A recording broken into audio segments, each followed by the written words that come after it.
Anytime there's a coaching change, there's always a change in the atmosphere and the team culture because the new coaching staff always likes to bring in their ideal team culture.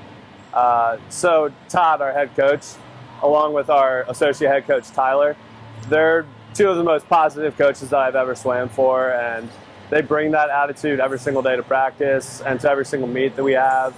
And it's their consistent positive attitude that really that's really created a change in our team atmosphere. With every new coaching staff, there's new rules that you have to follow and just a new code of conduct that the new coaches want their swimmers to abide by.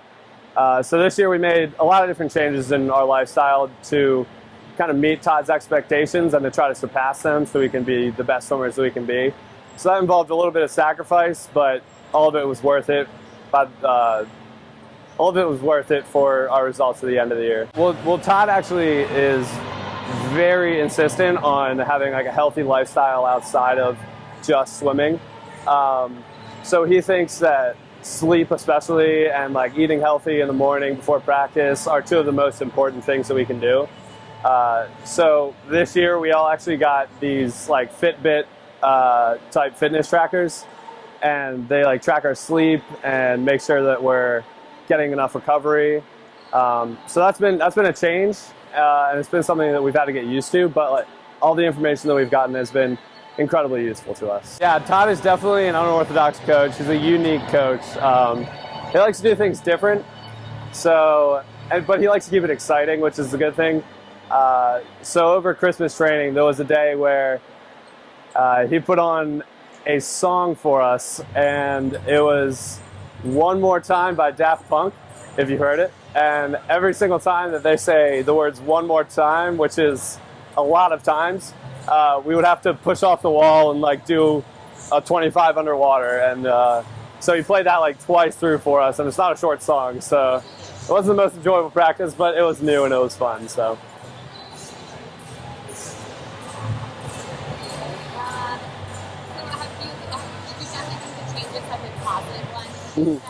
Absolutely. We actually, by the end of our season, I think we posted something like almost 90% lifetime best times like across the team, which was one of like the highest rates in the country. So whatever change that they're implementing here is definitely working out for us, and we're all enjoying swimming more too. So all around, it's a great experience. Swimming is technically an individual sport because you're the only person in your lane at one time, but I rarely think of it that way because when you're on a team with 25, 30 other guys who are always motivating you and pushing you, and there's also an entire other women's team that has another 30 people that are there to motivate and encourage you, it doesn't feel like you're ever doing anything by yourself. So, and Todd makes sure to enforce that and to ensure that attitude and atmosphere is there every day.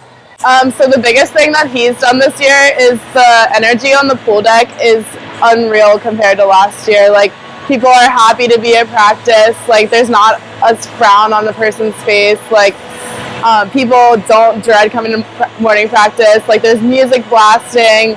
They're like constantly screaming at like 6 in the morning. Some people don't really like that, but like I think it's funny. So, and he's just bringing in like new technology and techniques where that we've never used before, like practices like you're not doing garbage yardage, you're doing stuff that's like actually quality work, and so everyone's really benefited from that. So we got these, an alumni graciously donated money for us to get these wristbands called Whoops, and it's basically like a super high-tech Fitbit, but like the best thing about it is it tells us like how well our body is recovered. And so like in the morning, Todd can check to see like our recovery score, and if like we're really like having a really bad day, he's like, all right, just do like a 2,000 in the house, you need to go back and rest for the afternoon practice. So he's like really good about that. So my first and second year swimming like wasn't my favorite thing in the world. Like, it was just a negative vibe on the deck, and so everyone like didn't really know what they were doing with themselves, kind of thing. But this past year, Todd like really wanted everyone to learn how to love swimming again, because a lot of us like honestly thought we were going to quit at the end of last year. So he like just ignited that spark for a lot of people, including me. So he's just made this year so much better than previous years.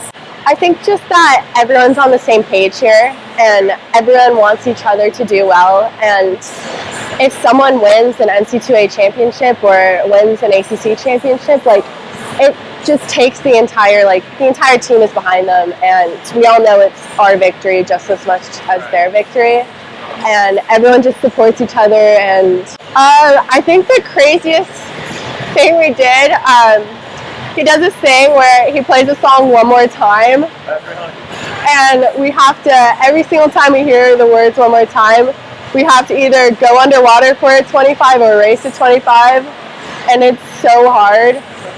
But that's when, and like also over like winter training, like we played games like before every practice because we're here over winter break. Like, everyone's kind of like really like just not into it, and he just made it a lot of fun and had like team events and team games. So that was all right. That's good. Yeah. So coach, and one more. Is it a question for your coach? Yeah. So I'm gonna ask him kind of about his training strategies, and yeah, you got some good questions there.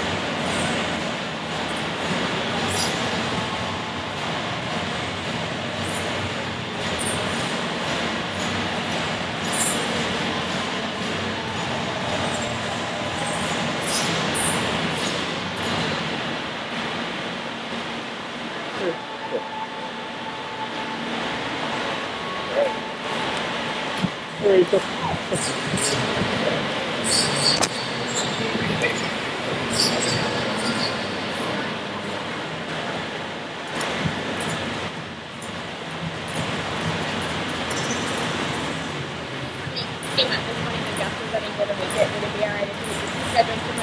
No problem. Yeah, that's great. That's great. Honestly, having Megan, was it Megan? Was that her name? Abby, that's right. I get confused. Having Abby, along the way, probably my last 2 or 3 years, I got a lot of questions about and some offers of head coaching positions, and a lot of questions about did I want to be a head coach.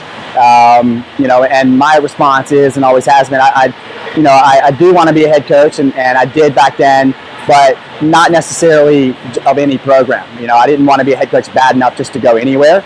I wanted to be at a place where I felt comfortable and confident we could win national titles, that we felt comfortable and confident that we could put people on international teams, Olympic teams, world championship teams. We were doing those types of things at NC State, so I was comfortable there and wasn't going to leave for anything that I wouldn't be confident in that could continue that type of success. And I feel that Virginia is the type of place that we can do that. I have no doubt that the University of Virginia can be winning national titles and can be placing people on U.S. Olympic teams. So that's kind of my journey and how I ended up here. And it was really a perfect place for me to start my head coaching career. There's two prongs to this. One of which is just my personality. I think, and our coaching staff's personalities.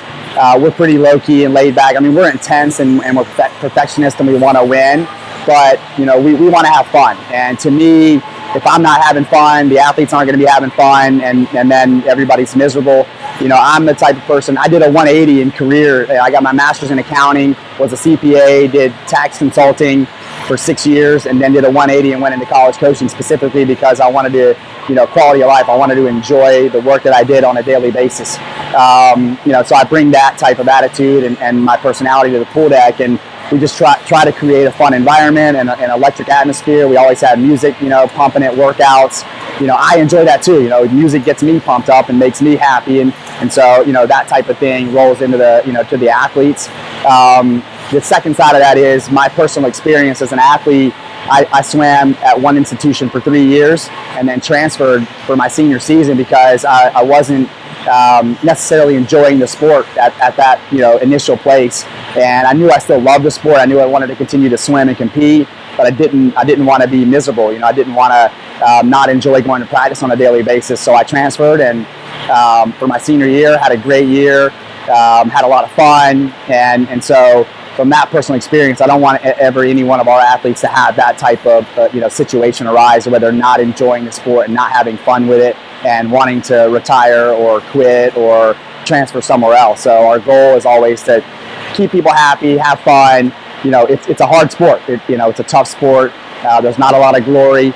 So we got to keep it fun so that they're enjoying it and getting as much out of it. And I believe that like anything in life, if you're having fun while you're working hard, you're going to put a lot more into it and get a lot more out of it. I don't know that there's necessarily anything specific that we do that is entirely out of the ordinary. I think that what we try to do and what I've always tried to do is keep them on their toes, and they never really know what's going to happen, and we want them to be prepared for anything all the time. So we've done a lot of things where we'll be in the middle of a practice and we'll just stop them and say, all right, we're going to get on the blocks and go a fast 50 or a fast 100 or a fast 200 or whatever it is, and they're not prepared for it, but they have to get ready and be ready to go within a few seconds. We've done a lot of things where we've had competitions, dual meets, where we didn't warm up in the pool at all. We did dry land and spent an hour on the pool deck doing different exercises and then getting up and racing. And that was something that we did this year. They didn't know we were going to do it. They knew we were going to do some dry land prior to warming up in the pool and then going to race. We ended up not getting in the pool at all. We ended up just doing the dry land and keeping them going. And then about 30 minutes before the meet was supposed to start, they were like, hey, are we going to get in the pool? And we're like, no, we're not going to get in the pool. We're just going to do this and get up and race. And they were like kind of shocked, but they thought it was fun and different, but it challenged them to, be able to perform no matter what happens, because you never know what's going to happen in the meet. There's rarely are things perfect, and the stars and the moon and everything's aligned. So we want them to be able to perform at a really high level, regardless of what the situation is. So I think that's kind of the motto that we take throughout the year. And that, rarely, me personally as a coach, do I throw a piece of paper down for a workout and say, here's what we're doing today, ready to go. Because I switch it up and I don't want them to know what's coming next. I want them to be focused on what they're doing and, at that moment. And then, from there we can move on and just keep them on their toes is really the goal for us. Like I said, one of the reasons why I thought this was a great place to be a head coach is I believe that Virginia can win national titles and put people on Olympic teams. So, I think that we can get to that level pretty quickly. This year was a great year, and it's a stepping stone to the future. And I don't want to take anything away from what they did, both teams, the men and women, did this year. It was amazing. It was a really fun year. There was a lot of improvement. I think there will continue to be a lot of improvement. Our goals for the program, whether we can get there or not, we'll see. I think we have the capabilities, and a lot of things have to go right. But I'm confident that both teams can be, and our goals are to be top 5 at NCAA's within the next 2 years. And then from there, within the next 3 years following that, so the next 5 years from now, to be winning a national title, at least challenging for a national title in the next 5 years. And then beyond that, the goal is to put people on the Olympic team. So I think we've got some people on the team currently that can contend for Olympic spots in 2020, and then from there just build on it and have more and more of those type of athletes, going into 2024. My ideal athlete would be, it's twofold. We're student athletes, so one is that they're focused on their academics. That's going to be the biggest priority, and what we want them to focus on first and foremost. Somebody who wants to get a great education, and typically that's why people come to the University of Virginia in the first place. So we always want to have that aspect. But if we look at just the athletic side of things, really it's about, we want people with a great attitude. We want people that potentially can become great leaders in our program. They're great teammates, and whatever level they are, however fast they might be, whatever their potential is, whether that's Olympic potential or that's just making our conference team potential, we want athletes that want to be the most elite version of themselves, and whatever that version is. But just putting in the effort, wanting to get the most out of themselves, and wanting to reach their full potential over their career here with us, or whatever that may be. Again, it could be making the Olympics, it could be just making our ACC squad. We want every athlete, regardless of their ability level, to have that motivation, discipline, drive, and focus to just get as much out of them as they possibly can in their short time here.